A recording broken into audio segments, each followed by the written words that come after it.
Now that another eventful year is coming to a close, I've taken some time to reflect and plan my investment strategy for 2025, aiming to further grow the investment portfolio I share with my wife. Not only that, I'm also going to tell you how I expect each of our investments could perform next year. Is the bull run in the stock market going to continue, or should we be a bit more cautious going into 2025? And how much steam is realistically left in Bitcoin's tank, since it already saw a massive rally the past 2 years. As you can see, we have a lot to talk about today, including a year-end review of our investment returns in actual numbers and how close or far off I was with my assumptions about each asset class 12 months ago. Let's begin with a look at stocks in the form of ETFs, the vast majority of the investment portfolio I share with my wife. Based on 100 years plus of stock market data, these represent the core of our long-term investment and early retirement strategy. Our approach really couldn't be more simple. We still only buy a single ETF covering stock markets across the world. For a long time, this used to be the Vanguard FTSE All World. But sadly, Vanguard hasn't lowered its fees for over 5 years now,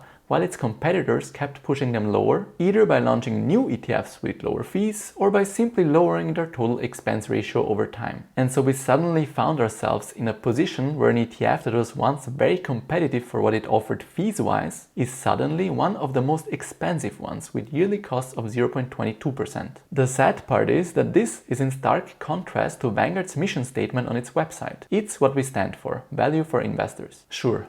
Needless to say, I'm very disappointed in how little Vanguard seems to care about its European clients compared to its US ones, where an even broader version, the Vanguard Total World Stock ETF, only costs 0.07%, with fees getting pushed lower almost every single year. As a result, my wife and I started buying another ETF covering the FTSE All World Index, which we do like, a couple of months ago. We settled on the accumulating Invesco FTSE All World, which not only offers a lower total expense ratio of 0.15% per year, but also had a much better index tracking difference compared to Vanguard's ETF so far, and has even been beating the recently launched Amundi Prime All Country World. We're still holding on to our existing shares, which are nicely in profit though, just as we've done in the past, as there's no point in selling and paying taxes on these shares before we actually need the money, for example later on in retirement. Too bad it doesn't seem to be available for investors from a few countries on brokers like Trade Republic yet, likely due to missing documents in the local language. If you're affected and you do want to buy it, you should have no issues doing that on Interactive Brokers though. You can find my links to both brokers, which are the ones I use the most,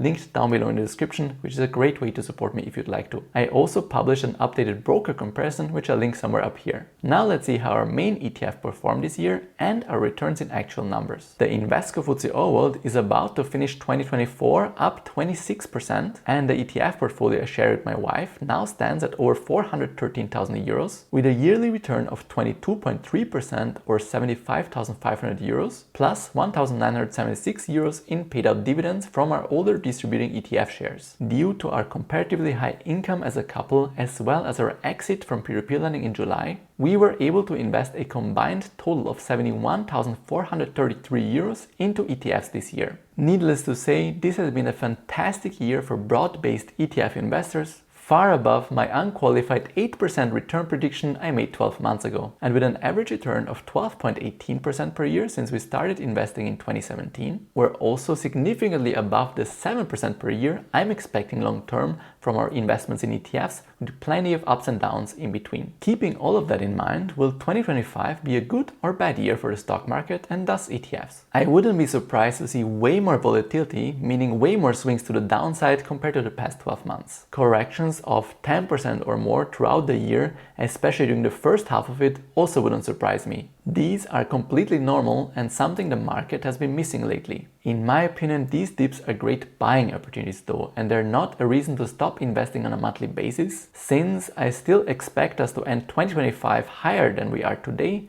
and ETFs are long-term investments anyway. If I had to make an unqualified guess, I think we won't be hitting double-digit returns for a third year in a row, but we could still end the year 9% higher. No matter what happens and what news headlines are going to try and scare us with in 2025, my wife and I will be buying a single ETF on a monthly basis via an automated recurring investment. And I'll add additional shares whenever I get paid at random times throughout the month, since I'm self-employed. Okay, let's now get to my much smaller speculative portion, my investments in Bitcoin. After cutting out peer-to-peer lending, this is my only remaining satellite investment. While some people prefer picking single stocks, gold, or alternative investments with some of their money, I feel comfortable holding a bit of Bitcoin instead. It's not for everyone by any means, but this is something that has worked extremely well for us since 2017 and has given our overall portfolio a major boost in returns over the years. Our strategy at the start of 2024 was quite simple.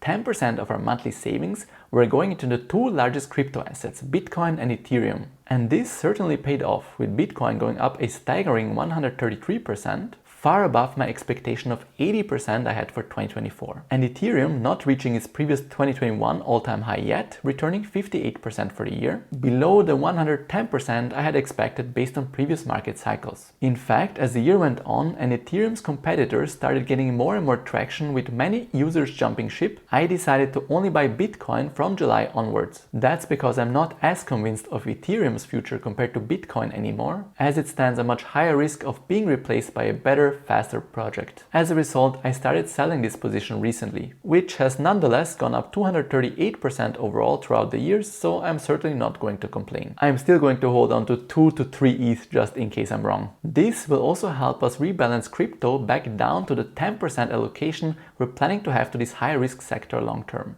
And with a return of plus 54,192 euros from these investments in 2024, this was way overdue anyway. Now, you might be wondering how 2025 might go for Bitcoin, especially after it has gone up 133% in 2024. Well, things are looking quite bullish for Bitcoin. There are talks of using Bitcoin as a strategic reserve in the US and other countries, and even if that doesn't happen, as I wouldn't count on it, Bitcoin historically tends to perform very well during the year following the 4-year halving cycle. So while I don't see us doubling again in 2025, I think Bitcoin could still end the year up 50% higher at around 140,000 euros. Due to its highly volatile nature, it could also hit its peak already by mid-2025 and then pull back in price. So in my opinion, taking some chips off the table along the way makes sense, and I'm planning to do that as well. But generally speaking, I believe that anyone that's considering a small allocation to Bitcoin should be willing to hold it for at least 4 years, so one full halving cycle. If you do that, you have a good chance of doing well, at least based on Bitcoin's 16-year history so far. As for my wife and I, we're planning to keep cost averaging a small portion of our monthly savings into Bitcoin in 2025. Now you might be wondering, are we keeping any cash on the sidelines? Well, yes, but not because we're trying to time the market in any way, as that tends to be a losing strategy compared to just buying and holding long term. We simply keep an emergency fund containing around 6 months of living expenses in cash, plus a bit extra for upcoming tax and social insurance payments on my end,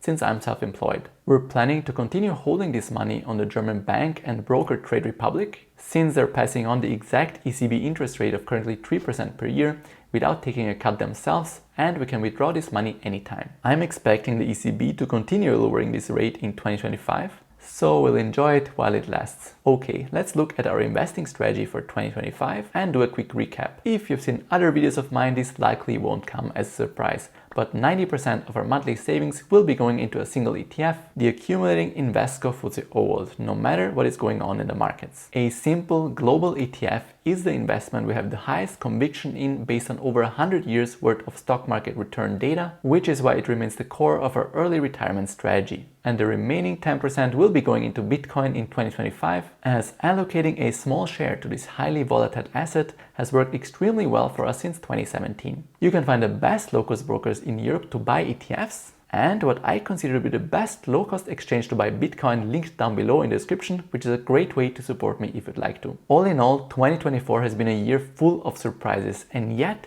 it has been our best year as investors by far, with a total return of plus 132,566 euros from our investments in ETFs, crypto, and the interest we earned on Trade Republic. I can't imagine 2025 will be able to beat it. I guess we'll have to wait and see. But here's the thing. Our journey has been far from perfect, even if it may look that way at a quick glance. If you want to see all of our financial mistakes and how our strategy evolved over the last 8 years as investors, you don't want to miss this video right here. As usual, none of what I mentioned today was meant as investment advice. I'm just openly sharing my personal opinion based on my own experience as an investor.